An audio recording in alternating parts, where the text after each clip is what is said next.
Once in second grade, John and I tried to dig a hole to China. It took us 3 recesses to see some progress.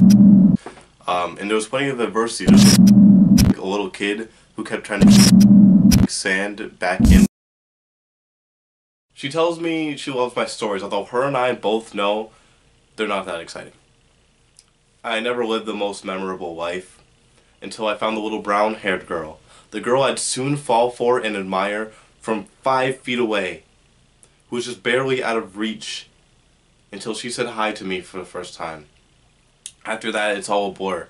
I don't remember what happened. It all happened too quick. That's why I'm writing this Valentine's Day poem, A Valentine's Day Too Late. She tells me I'm funny. Sometimes. You know, it wasn't hard to let gravity take over and do its thing. I fell for her. I didn't think I could. My heart is the only Pompeii survivor to tell the story. It was stepped on, spit on, shredded, thrown into a trash compactor, and dipped into acid for flavor. It didn't take long for me to realize that your heart can't truly be broken, just dented a little perhaps, but it can still beat for another. She asks me to tell her something she doesn't know, like all the time. I'm as close to perfect as anybody else. And it took me a while, but I finally figured out the way to tell you why I love you. You were the only one to penetrate my defenses. You were the only one who cared when I could have sworn my mask wasn't see-through. You were the only one to bring me down to Earth when I'm from Mars. You were the only one to love my eye freckle but hate my cool shirts. You were the only one who refused to call me Kevin or any other nickname.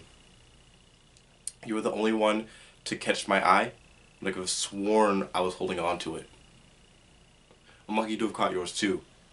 You see, I didn't finish Harry Potter yet, but your eye might as well have been a golden snitch floating into the stratosphere, and if I didn't happen to be there to catch it, I don't know where I'd be right now.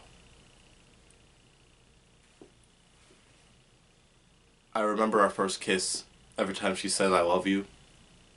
I remember us holding hands for the first time every time she calls me a nerd or a geek or a dork. And every time we start talking and she says hi to me, it feels like I've been born again.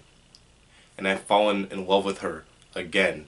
And I need to make a good first impression again. That's why I make sure I bring my A game every time she says, tell me a story. The biggest problem was when like the 4th or the 5th day, I forget, the hole was just completely covered, and we were like, yo, what's going on?